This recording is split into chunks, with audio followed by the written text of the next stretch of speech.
concern you and others at the New Jersey Family Policy Center have as it relates to public school education policy in the state of New Jersey, as it relates to what parents should or should know and what their children are saying potentially to teachers and others about their sexual identity, their sexual orientation. What's the problem? Because when school boards begin to really listen to the concerns of parents and pass policies to make sure parents are notified and involved in their child's social and emotional well-being, the Attorney General slapped them with civil rights violations. All we're asking for is to make sure parents are not kept in the dark about their child's own development. And to complicate that with gender identity issues, parents should be there with their child and not be sidelined by the state government. The New Jersey Statehouse Watch is on. From Trenton, we explain what's happening inside the Statehouse, speaking directly with legislators, policymakers, and budget experts to bring you the facts behind the decisions. There's no doubt that energy bills are about to skyrocket this summer.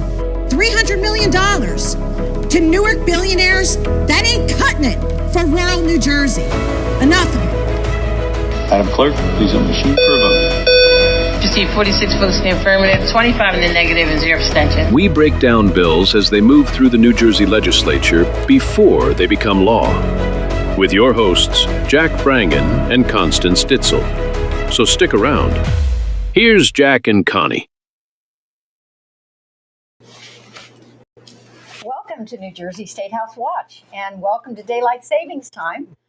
We're having a beautiful day in the neighborhood, and frankly, we hope we can keep it that way. Yesterday, in our lovely assembly, we are ready to codify into law a suite of sanctuary state laws. So we do hope to keep a beautiful day in the neighborhood, in your neighborhood and mine in New Jersey. What we learned, we will give you a little bit of information on at the end of this. And I say that because we are about current events. We're about current topics. We want to keep you in the news of what's going on. The topic of sanctuary state bills we talked about last podcast. That's right. And we'll give you the shakeout at the end of the show, because for this show, we're going to jump to another topic that is equally current, because there's always something going on current in New Jersey, in Trenton. Right. It was a very busy day yesterday in Trenton. Busy, yes. There was as Constance mentioned, there was a rally, and we have some video from that rally, that thanks to Paul Kanitra. And during the show here, we're going to hit we have a packed show, a number of important topics. The most important, we're going to spend the most time on, there are 4 abortion bills that are heading through the assembly. And we're going to talk about that a little bit. And maybe, Constance, you could explain to everybody what we do here and what we're going to be focusing on. Right. So tonight, we call them abortion bills. Even though there is not a new abortion statute, there are 3 or 4 amendments that are furthering the cause of abortion in New Jersey.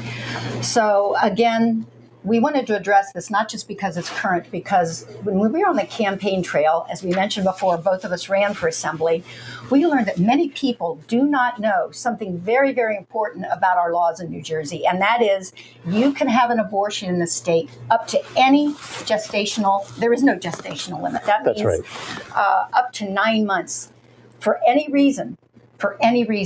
Up to the point of birth. Absolutely. If all of a sudden you're about ready to deliver and you got tickets to go to Bermuda, well, you can just go in and get an abortion here in New Jersey. Right. So the fact that so many people didn't know this, and when I would say that, they'd say, oh, that can't be true. And I'd say, well, yes, it is. And just to give you a little bit of history so you know what the state of the law is right now, March 24th, 2026. The decisive statute was a 2022 Freedom of Reproductive Choice Act. And that was A6260 at the time. And this passed both chambers and signed by Governor Murphy in January of 2022. But that wasn't the first thing. The first thing was pre-Roe. New Jersey has already been on the forefront, always been in the forefront of abortion. Before the 1970 law, they legalized abortion as they considered it a constitutional right. So that was even before that came into law. They did not yet have unlimited access. It was generally a early in pregnancy, early trimester thing. That was back in the 70s. And then in 1982, the New Jersey Supreme Court struck down the limits on Medicaid funding for abortion tied to health and recognized abortion as part of a broader right to privacy. And in 2000, the New Jersey Supreme Court blocked parental notification laws to notify parents. This theme of chipping away at parents knowing things is you're going to hear a lot in our podcast, because it's in this law, it's in other things we're going to be talking about. And I was not shocked. I guess nothing shocks me now. But going back to 2000, there was always a threat of, we're not going to tell the parents. So this was already going on. And then when Murphy put this in, this was the thing that locked it as a fundamental right. It's codified in our laws. It's not an executive order anymore. This is it. Right. And an abortion up to the point of birth, New Jersey really stands alone, not only in America, but really throughout the world. There really are not very many countries that will allow a pregnancy to go so long. Correct. Before you have an abortion. However, New Jersey, in its infinite wisdom, thinks that, what the heck? If a person wants to have an abortion a week before the delivery date, it's okay with Trenton. There's no problem there. The other thing, as Constance mentioned, was parental notification. So this means now if you have a 12-year-old in New Jersey that's 9 months pregnant and she wants to get an abortion, she can do that without getting permission or even notifying the parents. I mean, I don't know whether that plays out that way, but the law states that you can do that without notification. Right. So this is significant because the Dobbs decision, when this came down, I was visiting friends in Germany, and of course they get CNN International over there. They basically just hear one thread of news coming in to Europe, and they were really quite strong about how wrong the Dobbs decision was. Well, I went back to learn that Germany, France, Spain, they don't allow abortion beyond 12 to 14 weeks. Right. And the UK, Sweden, Netherlands, Iceland, they will go up to 22, 24 weeks with certain restrictions. So you're looking at 6 months. So these people were giving me grief about how restrictive it was. And I come to see that New Jersey really, really tops them all. Yeah. Now, you may be wondering, New Jersey now, you can have, as we said, abortion up to the point of birth. Where else in the world can you do that? Well, you can go to China. China and New Jersey are on the same page. They're on the same wavelength. You can go to Vietnam and have an abortion, just like New Jersey, up to the point of birth. You can go to North Korea. North Korea and New Jersey are on the same wavelength when it comes to abortion. So in Korea, our company is sort of a nefarious group of countries, that are shoulder to shoulder with New Jersey. Right. I really think as a state, no matter what your position is on abortion, we can really do better. This is very difficult for a lot of people to understand. And years ago, this might be called infanticide. That's right. That's right. The only difference really in the killing of a baby would be delivery, which could be only minutes. Right. A minute prior or a minute afterwards at birth, it's infanticide. A minute prior, somehow in New Jersey, it's covered. And I'm told there are very, very few that's the case, because one reason is that surgery isn't perfected on how that's going to happen. Right. It has become more perfected. But what I also learned is that there aren't, when you're a private organization like Planned Parenthood, you don't have to deliver the numbers on how many that's happening in a year. And I don't think that's something they would happily brag about. Right. So we really don't know. That's an unknown. That's actually one of the laws that we're going to be talking about tonight. And the Democrats are good at maneuvering in the dark. And this is something that they do keep in the dark. But one thing that is not in the dark, and one of the things that we're going to be doing on our podcast is naming names. We're going to find out who in the world would come up with such a bill of abortion in the 9th month, who would think this is a good idea. And this all happened in 2022, and it all starts with Craig Coughlin, and Annette Quijano was the Speaker Pro Tem back then. Louis Greenwald was the majority leader, and John DeMeo was the minority leader. Over on the Senate side was Nicholas Scutari, was the president, Teresa Ruiz. I should point out it's only the Democrats that voted for this. No Republicans voted for this law. It was only. Look that up. Okay. In the Assembly, prime sponsor was Valerie Huddle, Elenia Pintor-Marin, Annette Quijano, and Shavonda Sumter. In the Senate, the sponsors were Loretta Weinberg, Teresa Ruiz, and Nellie Pooh. These are all the people behind these bills. And these are apparently people that think that this is a great idea. I think this state can do better. The only way it's going to get better is if you elect Republicans. If you don't do that and only elect Democrats, nothing's going to change. Well, let's bring in a name that is going and fighting against these bills, that has something to say about it. And we met him in Trenton, one of our first visits up there. He's up there all the time fighting for parents. And that's all I'll say. I'll let him speak for himself. So Shawn Hyland is with us tonight of the New Jersey Family Policy Center. Let's bring Shawn in out of the greenness of the green room. And it's almost here. Hello, Shawn. Is Shawn coming in? Hey guys, you there? Oh, there we are. There he is. Great. Okay, great. Hi, Shawn. Hey, Jack. Hey, Constance. Great to be with you. Yeah, Shawn, thank you very much for taking the time tonight. We really appreciate it. So, Shawn Hyland, tell us a little bit about who you are, your organization, generally how big the organization is, and what are the goals of the organization, and then we'll sort of jump into things here. So. Sure. I'm the Director of Advocacy with the New Jersey Family Policy Center. We're part of a national state-based policy council alliance with 40 other state family policy councils around America.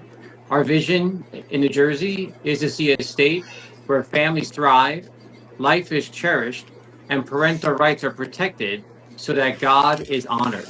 And I've been with the group now for 7 years. You'll see me in Trenton. You'll see me in school boards. You'll see me in churches, educating people of faith about what's happening here in New Jersey. So we are definitely standing strong and standing firm for parental rights. And of course, as we'll discuss tonight, for protection for babies in the womb. Right. How long have you personally been at the helm? Well, I have been with the group since 2019. Before that, I was involved in different Christian ministries here across the state. But in 2019, they needed someone to come alongside the organization, begin to go to Trenton and fight for pro-family policies here in the state. And I've been with them ever since. Great, great. Okay. So, Shawn, we're going to talk about 4 bills here. And the 4 of them have to do with abortion. Let me read off the first one here, because I think the first one's sort of an interesting one. Provide certain deceptive practices in advertising of pregnancy-related services or healthcare services violate Consumer Fraud Act. What this basically means is the state of New Jersey is going after the pregnancy centers in the state. Is that how you see it, Shawn? Yeah, it's so unfortunate, and it's very unfortunate that it came up again this year. So this bill was originally introduced last year, and it was heard and went through committee last year in the Assembly. And even back then, they had major constitutional problems with the bill. The Office of Legislative Services in Trenton looked at the bill a year ago, and even they deemed it to be unconstitutional because it was very clear that the legislature was targeting these nonprofit pregnancy resource centers, these faith-based pregnancy resource centers, all because they don't perform abortions. Because they're very clear in all their marketing, in all their advertising, on their websites, they don't perform abortion or refer for abortion, but they do offer pregnancy-related services except for that. And yet the state is seeking to try to limit their ability to advertise their services to women in need. I mean, that is tragic, and it's happening again and again, year after year, here in New Jersey. Isn't this bill a result of the Supreme Court case? The Supreme Court case, we actually had our own Attorney General Platkin issue a subpoena to First Choice Women's Resource Centers, a faith-based nonprofit operating several pregnancy centers in New Jersey. And he issued a subpoena in 2023 investigating deceptive practices. And he said they misled women about the services. He suggested they offer abortion referrals when they do not, and said that they use misleading medical claims or advertising. Can we bring up the video? We have a quick video about the Supreme Court case that is, in fact, was heard, I believe, in January, and I don't believe we're going to see a resolution of that until summer of 2026. Do we have a video, Mr. Producer, there? Did you have complaints that formed the basis of your concern about the fundraising activities here? We certainly had complaints about crisis pregnancy centers that petition. No, about this crisis pregnancy center. So I think we've been clear from the outset that we haven't had complaints about this specific. So you had no basis to think that they were deceiving any of their contributors? I don't think that's correct, Your Honor. But you had no factual basis? I don't think that's true, Your Honor. I think, for example, you could take a look at a comparison between the donation page for First Choice that we have carved out from the very beginning. So you had no complainants? We had no complaints. What do you have to say about that, Shawn? Bring Shawn back here. Let's see if he's coming.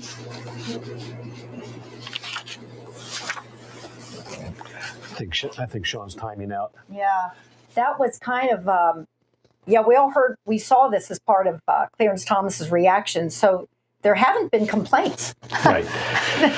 There wasn't a complaint, and that was a point that was driven home. Yeah.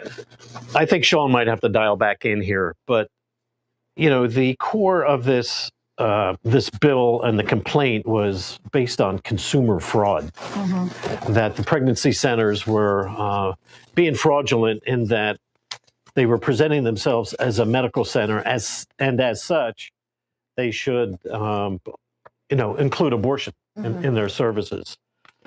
And, we're talking about consumer fraud here, and based on the video that we just saw, there was no consumer that was defrauded.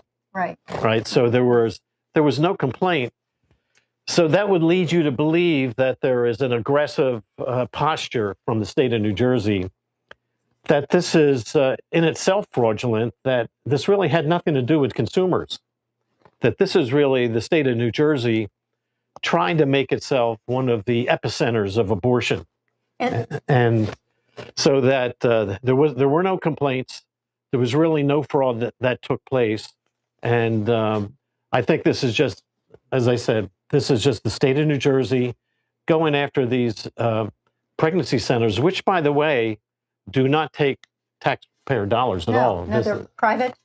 Yeah.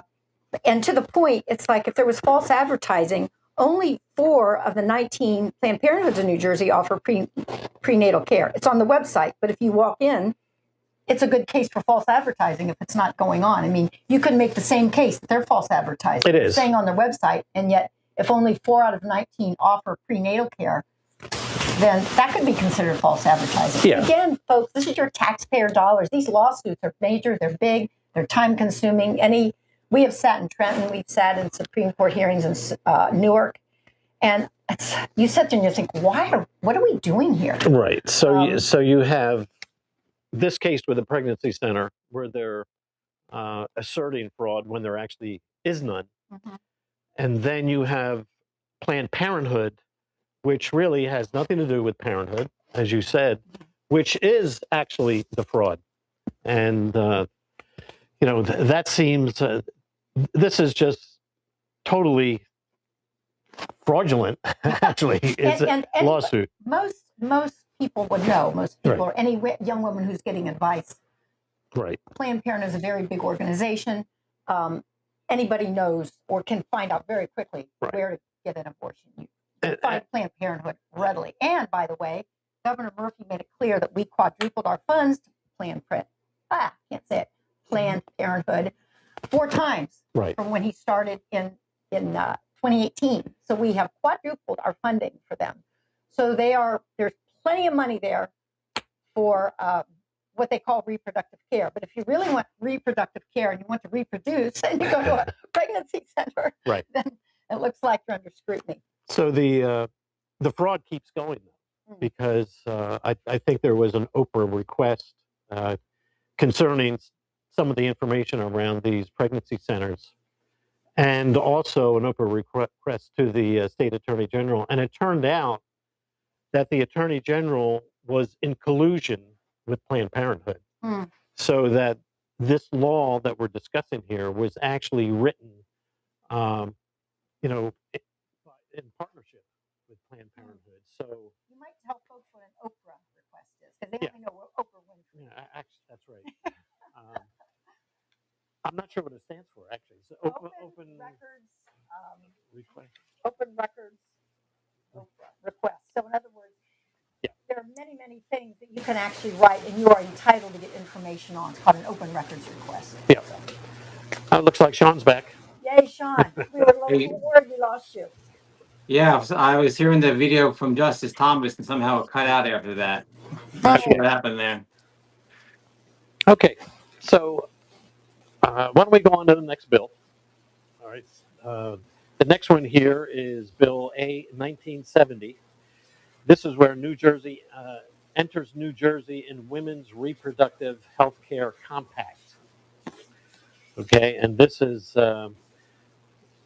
some sort of state organization, I think, that's going to be forming that's all about abortions, of which New Jersey is going to be go into partnership with these states. So what do you think about this? It's a good idea or not? Well, I mean, it's a terrible idea, and for many reasons. I know when I was in committee hearing, I testified on this bill a number of times, both last year and again this year. And one reason, just right off the bat, is the fact that this bill, it prevents our state from working with any other state's law enforcement to investigate any abortion that might happen here in New Jersey. For example, let's say a 12-year-old child or a 13-year-old girl is transported across state lines into New Jersey, forced against her will or coerced against her will to come to our state to receive an abortion, because in another state, there's parental notification. But in our state, there is no parental notification. So she can be brought here across state lines, undergo an abortion procedure, even against her will, and yet our state will put a shield of protection over the person who brought that child here, because it will not communicate or give any information to any other state that's a part of this abortion state compact. That's troubling. That is horrendous. And yet that's only one reason why the bill is bad. I'll give you one more before we discuss, I guess, other options or other bills as well. It also prevents our licensing boards here in our state, our medical licensing boards, from taking any action against any physician that harmed a woman because of an abortion. They can't take any legal or any licensing actions, and insurance companies cannot raise malpractice insurance premiums, even though doctors have harmed women in abortion. No other profession in New Jersey has that type of immunity besides abortion doctors here in the state. So it's a very troubling bill. It's horrendous on many levels, and yet, of course, it went through the committee. What were, you had a few reasons. What else? You had a couple of other reasons on this too. No? Well, I mean, another reason would be that we don't even know what states that we're joining. And I mean, I mean, the state of Right. New Jersey doesn't even know what other states they are joining because there is no abortion state compact yet set up. So we're obligating our state to now join other states. We don't even know who they are. And in the state compact, it says that any resident of any other state that is in this compact can force their attorney general to take New Jersey to court to Yeah. force us to carry out the obligations of this compact. So you could be a Wow. taxpayer, let's just say in California, again, just hypothetical, because there are no other states in this compact yet. But let's just say California most likely will be one. Any resident in California can force their government to take us to court because of this state compact. We're giving away state autonomy to residents of other states. It is insane, yet it went straight through the committee. Went straight to the Incredible. committee. Yeah. I mean, the citizens of New Jersey should be aware that even though if they are against abortion, that they are paying for abortions in New Jersey. You know, that abortions are covered by Medicaid, and Medicaid is funded by the federal government and the state taxes. Now, the Hyland Act prevents the federal dollars, the federal portion of that, to be allocated towards abortion. But the state taxes, this is your, you know, the income taxes, your sales tax, all this goes into the Medicaid pot for the state and pays for abortions. Where's So- the separation of church and state? This is one that, they Yeah. claim this one all the time. Here's where, people should have deeply held religious beliefs on this. Yeah, The so, separation of church and state. Suddenly here it's okay. right.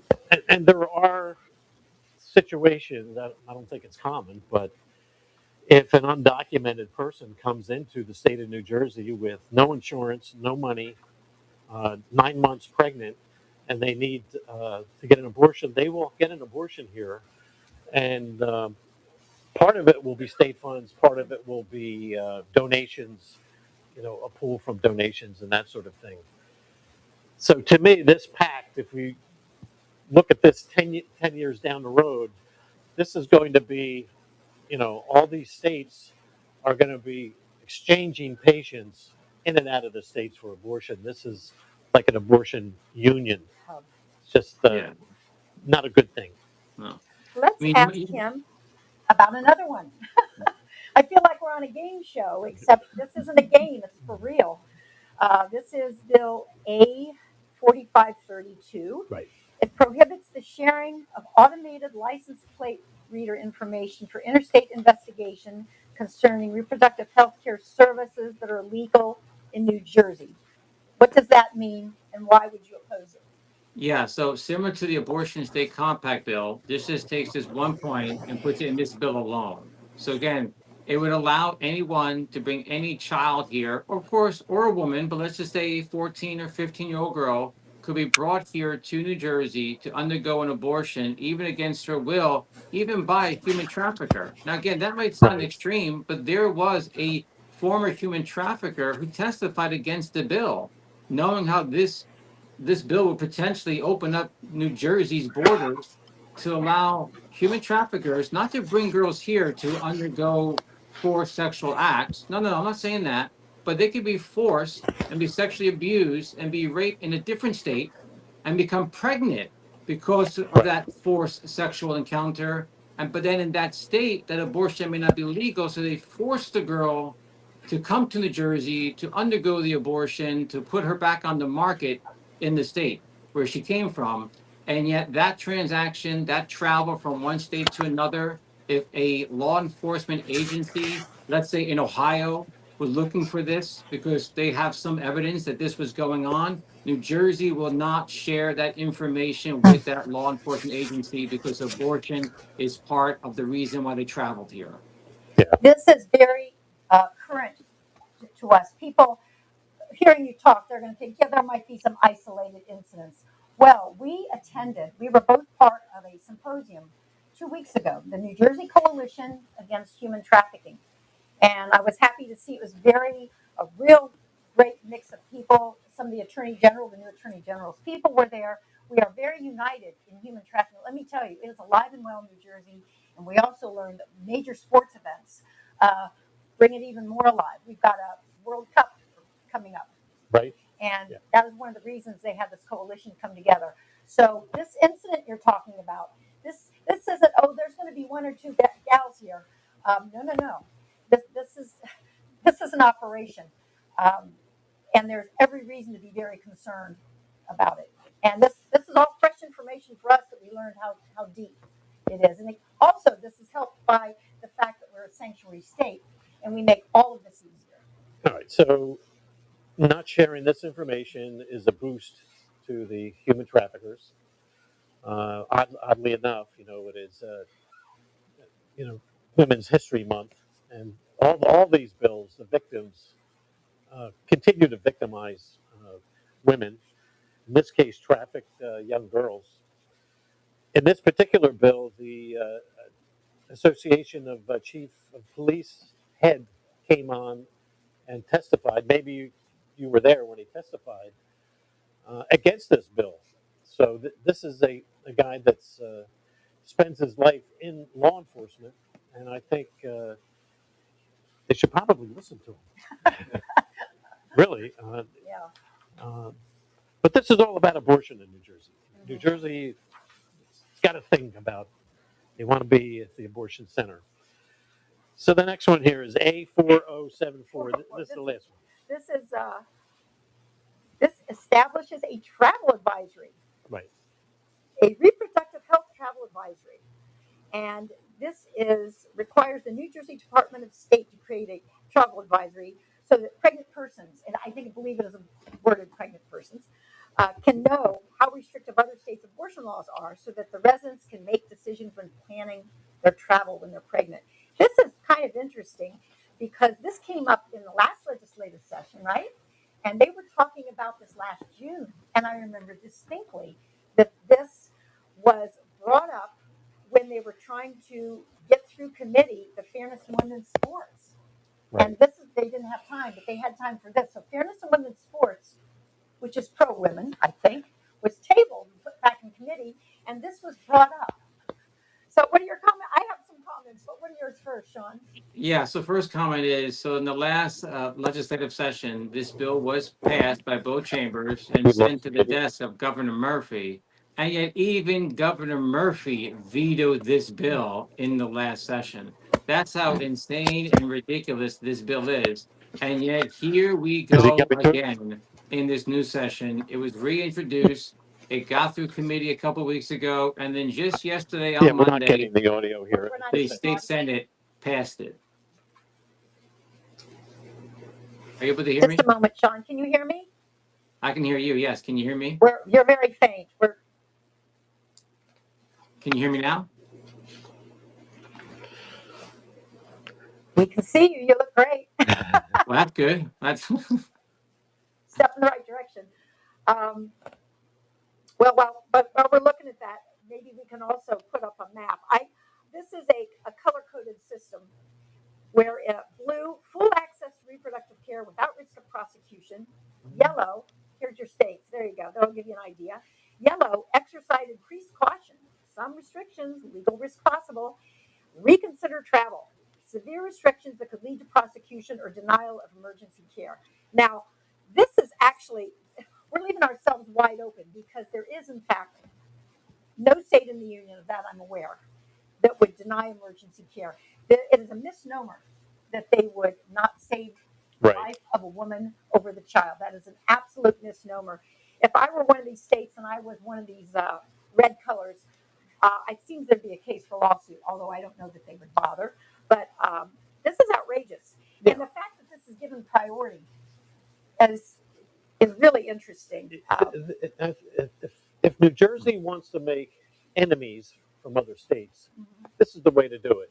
To put out an advertisement for all these states that are in red, Texas, Florida, and painting these states as some sort of terrible place, Texas, to be. Right. So I think what's going to happen is that Texas is going to turn around and they're going to actually start maybe marketing a new map that the most expensive places or the most dangerous places to live in, the ones that are in red, and they're going to put New Jersey in red, and then publicize that to everyone in Texas. Right, right. This is not a good idea. This is not good. No, this is not a good idea. Yeah. So that's kind of the sum and total of some of the bills that are out there. There are others that we could go on about. And I don't know that we have Shawn back yet. But when we see him, we will invite his comment. Right. So he did want to talk about the freedom to read. He did, right. And we'll see if he comes back shortly. But Jack and I can at least start that conversation because we were testifying in Trenton. We were there too. That's right. Freedom to read is kind of a freedom to read. That's really right there. The question is freedom to read what? Right. So, I mean, the titles of all these bills, if it's a Democrat bill, whatever the title says, it's going to be the opposite. Mm-hmm. The freedom of read is their way to get, I would say, pornographic books into the libraries of your high schools or middle schools. So, Shawn, are we back or? I'm here. Can you hear me? No sound. No sound. So. Very, very faint. Yeah, nothing has changed on my end. I'm not sure what's causing that.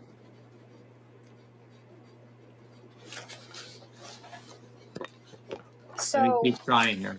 Hey, he's coming. He's coming. Can you hear me now? There we go. There you go. Oh, wow. Okay, great. Oh, not sure what happened there. Now we're back in business. So whatever you had to say about freedom to read, you can start over. Well, I was able to hear you guys. I'm not sure how you couldn't hear me, but I was hearing your conversation. Okay. So I understand we're on the freedom to read right now, but I mean, I'll say this. I want parents to know, because I think right now the big problem here is that school boards are not telling parents that a policy has been adopted at their local district where parents can now challenge books that they believe are age inappropriate for the grade level that's served by the school library.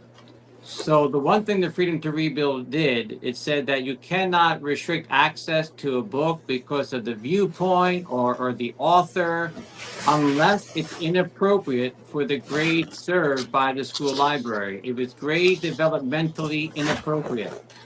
So that leaves a lot of books, I believe, in violation, because there are books in our public school libraries that a school board, a community, if they were to look at them, they would probably say, this is inappropriate for this age level. So this policy has been passed at the local level, but if parents don't know, then no books get challenged. The other thing is, and you mentioned age appropriate, I became very familiar in looking at scores on New Jersey assessments for basic skills.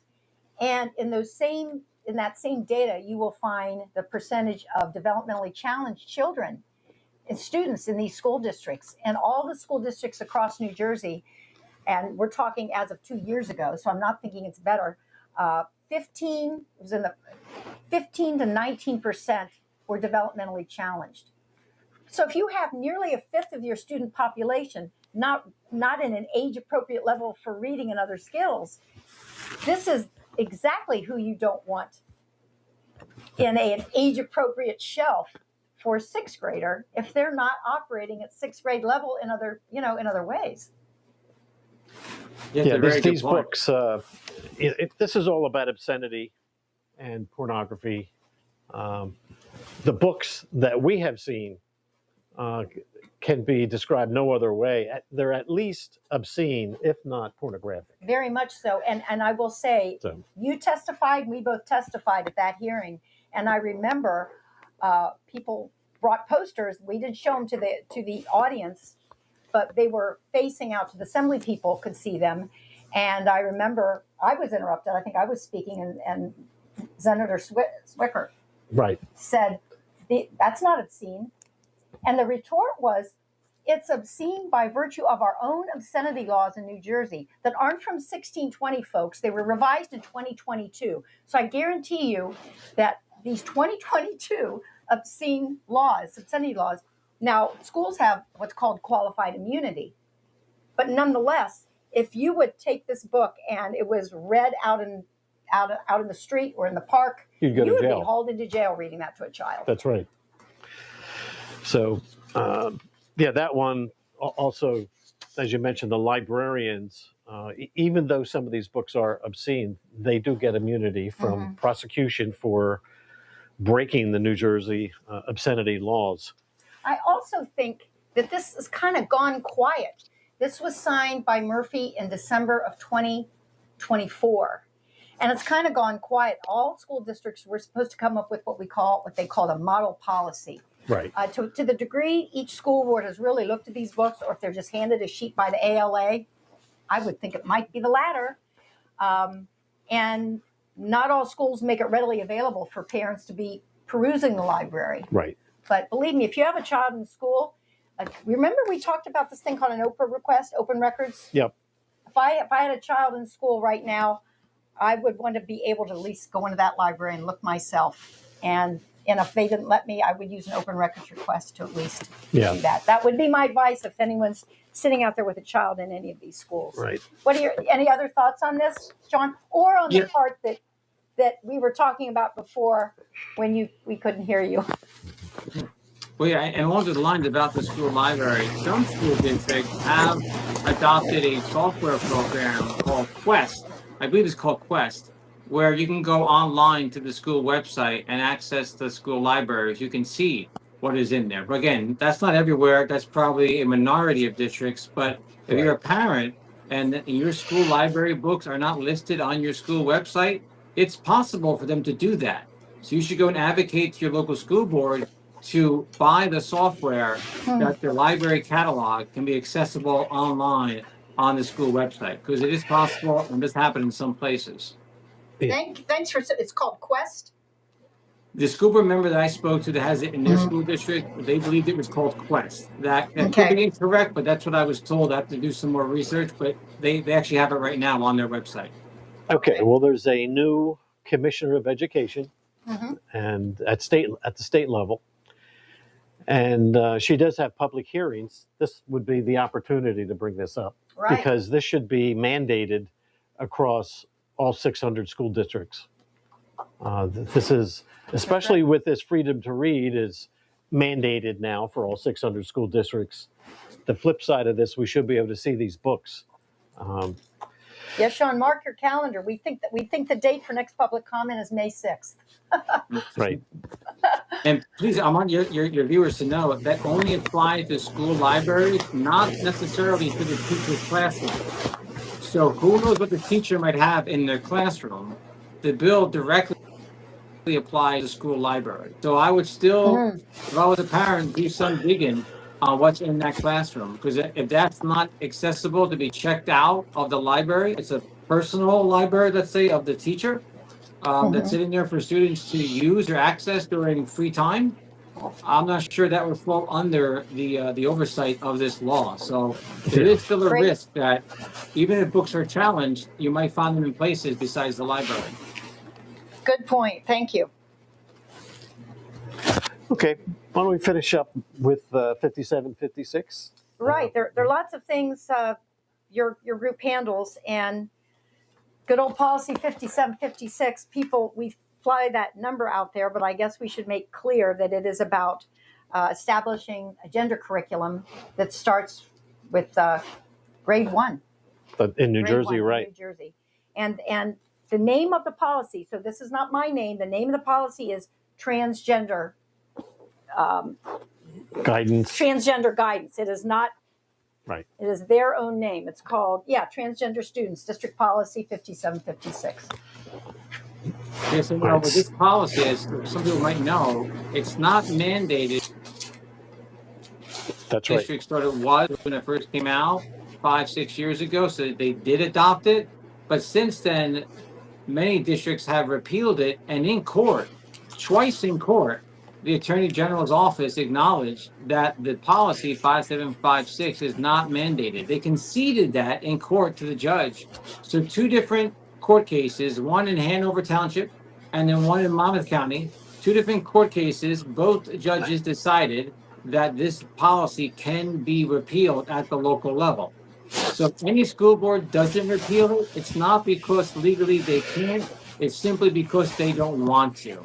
So parents need to let their voices be heard. And what this policy does, it says that if your child, no matter what age, including second grade, fourth grade, or first grade, if your child is confused about their gender at school, if they want to use the bathroom of the opposite sex or the locker room of the opposite sex, or even attend sex education classes with the opposite sex, you will never be informed of that information. Now, in California, something similar was being heard in the 9th District. They said that violated constitutional rights, and the U.S. Supreme Court agreed with the 9th District that it violated constitutional rights not to inform parents. So even as the Supreme Court has already weighed in on this issue that parents should be informed about what's going on with their child's social and emotional health, like their gender identity at school. And yet here in New Jersey, many parents, depending on the district, don't have that right. Think about that. Parents in San Francisco have more parents than in many towns right here in New Jersey. Yeah. That's a real good explanation of this whole thing. And it's not just some accidental that parents don't know. The policy states there is no affirmative duty for any school district staff member to notify a student's parent of the student's gender identity or expression. They make it very, very clear. And there's a thing on confidential records that parents are, it's very specifically leaving the parents out of the equation. So this is the policy where they talk, when people refer to secrets, they're talking about policy 5756, where, as you said, Shawn, a child can exhibit confusion with their gender. And based on this statement here, the school district does not have to inform the parents. And that child can socially transition, change their dress, change their name, go into the opposite lavatories, not only attend the classes, but they can also go into locker rooms, showers, and also play on the opposite sex athletic teams. So this is the worst case scenario here that is still in play in New Jersey. Now, this decision out west, that, Shawn, that only applies to the West Coast Circuit. What was that, 12, did you say it was? Or it's the 9th Circuit. It only applies to them now because technically the case is still being heard in the 9th Circuit, but why it's being heard, the judges ruled until the case is fully heard in court, until then, parents must be told. And so they kind of made an injunction against the California's policy. So until it's heard in court, parents must be told. But with the Supreme Court already saying that's correct, they should be told, that means if it ever gets to the Supreme Court level, they're going to weigh in that parents should be told.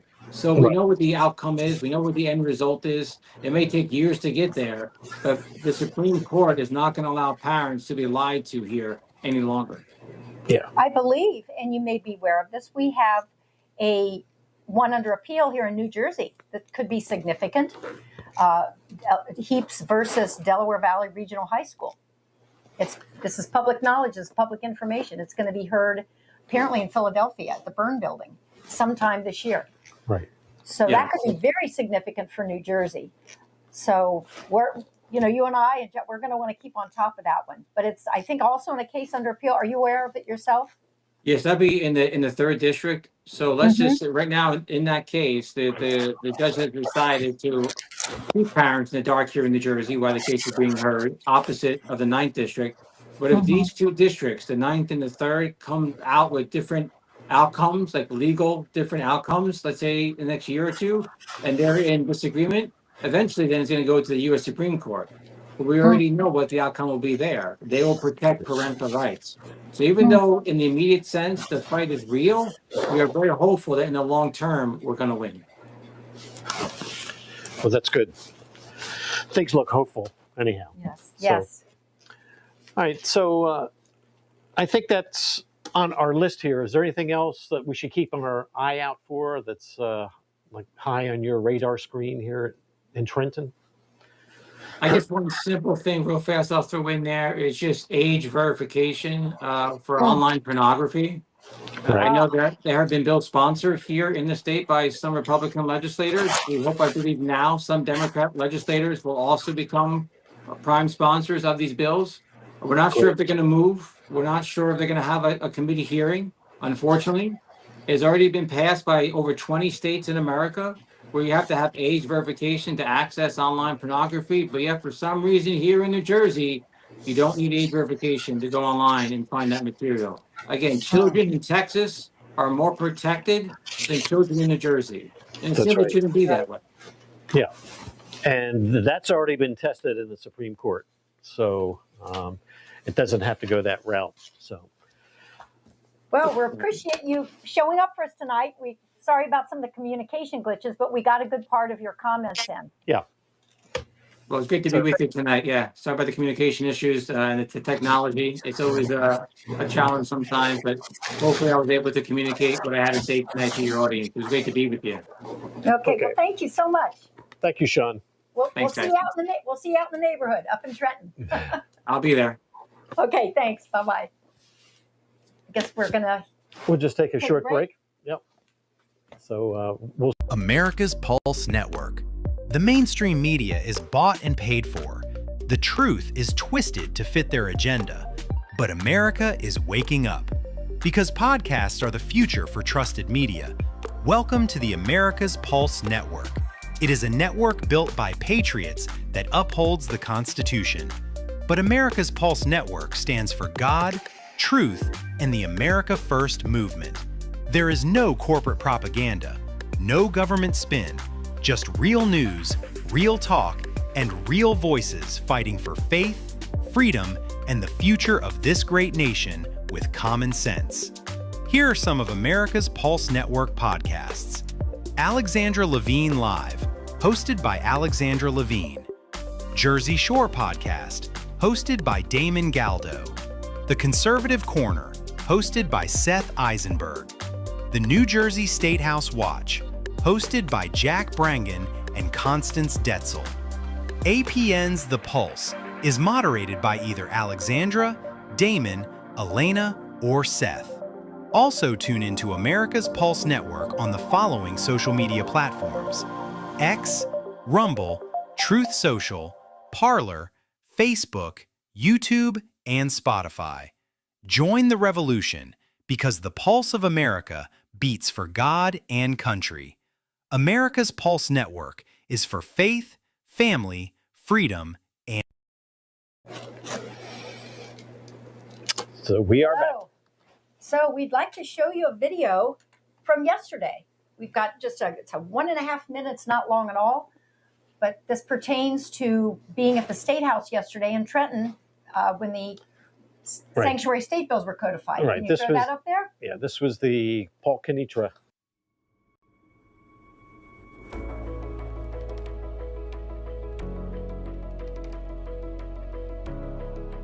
This is not about discrimination. It's about simple right and wrong. Let's give Assemblyman Kenitra a big round of applause for setting this up and all of the people that are involved. New Jersey State House Annex. Capitol Dome is just over there, right behind my shoulders. This building is supposed to belong to each and every one of you. But let me ask you a question. When you see the insane bills they're passing, left and right, do you think Democrats give a damn about any of you? No. Immigration status affects a flight risk or credibility. Law enforcement must provide written notices when ICE inquires about a detainee. At the expense of the good, hard-working Americans in this country and in this state. And you know what? That's just wrong.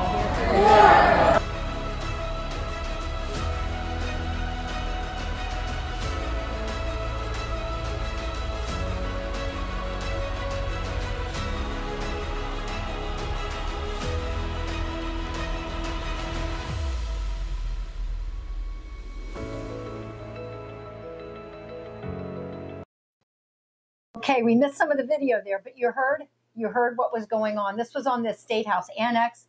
Speaker, Assembly people, Dawn Fantasia, Paul Canitra, DeMeo, Senator Testa. We also had some angel moms. If you don't know who angel moms are, they also spoke.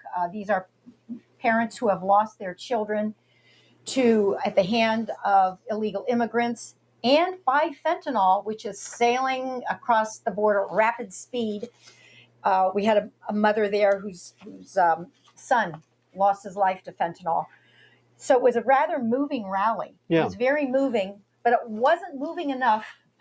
It didn't move the Democrats. It did not move the Democrats in the supermajority. They voted 4 bills in yesterday. Yeah, that so all pertain to what we talked about last week. Right. So people should understand that not only are we, New Jersey, going to become a center for abortion, we are slowly moving towards becoming a sanctuary state.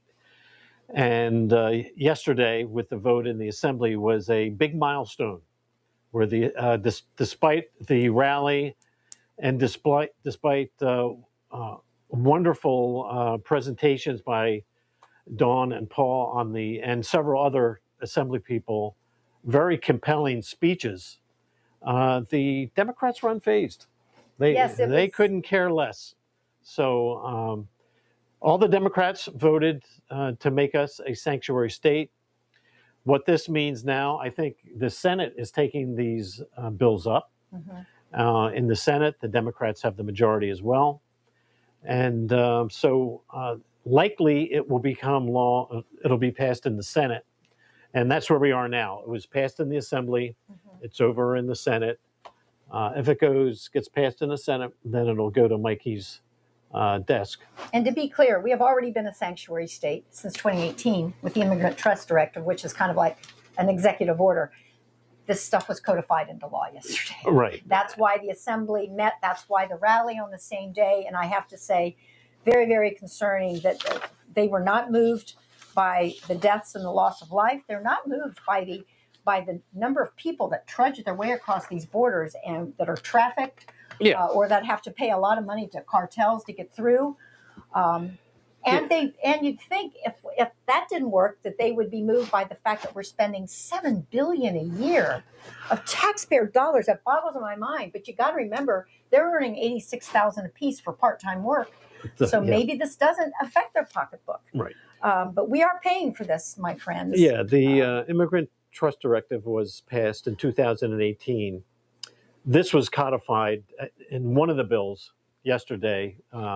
So that is on its way to becoming law, is now being debated on the Senate side. But it was expanded. The other laws had to do with prohibiting helping ICE in any number of locations, office buildings and that sort of thing. There's a whole list. Anyone in those locales cannot help ICE at all. Look at our podcast from last week if you want the definition on those bills. Yeah, that's up there with Paul Canitra. Yeah, so it's on its way. In addition to the money, there are deaths, murders, and rapes that have occurred. So this is the Democrats are moving us into a very dark position here. So that was, unfortunately, you didn't see the video. There was some very compelling video that I put together. But so is there anything else on those that we want to comment? I think we're good to go. Okay. And that brings us up to another short break. Yep.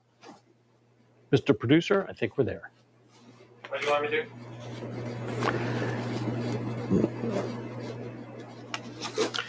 Okay, these are the people that are, this is who we have scheduled for next week. Right.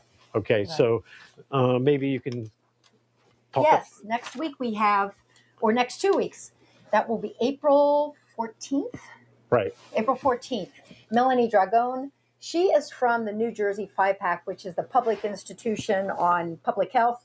I know I don't have the name right, but it has to do with vaccine schedules, with the fact that New Jersey Department of Health is going to determine our vaccine and our health moving forward rather than listening to CDC guidance.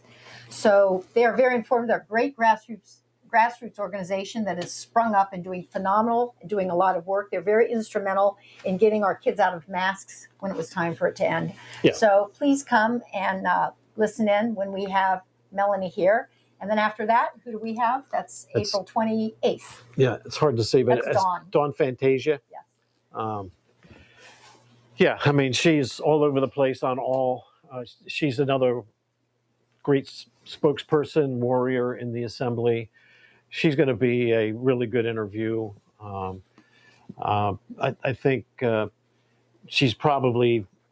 I would say Dawn and Paul are probably the leading two people in the assembly, so that will be a good interview. By the way, we are on the second and the fourth Tuesday of every month that we will be airing, and we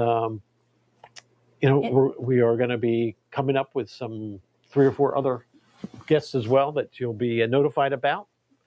Our focus is strictly on the state of New Jersey, on the bills that are going through. Correct. And if you don't catch us live, you can catch us on Apple, Spotify, on YouTube, and Amazon. And of course, America's Pulse Network, which we're on right now. So thank you. Tune in again. And so thanks everybody for tuning in. We will see you in a couple weeks. Right. Thank you. Thanks for joining us on the New Jersey Statehouse Watch. Join Jack Brangan and Constance Ditzel every second and fourth Tuesday of the month at 7:30 p.m. Watch the show live at njstatehousewatch.com or listen anytime. Download the podcast on Apple, Spotify, Amazon Music, or wherever you get your podcasts. We'll see you next time on the New Jersey Statehouse Watch.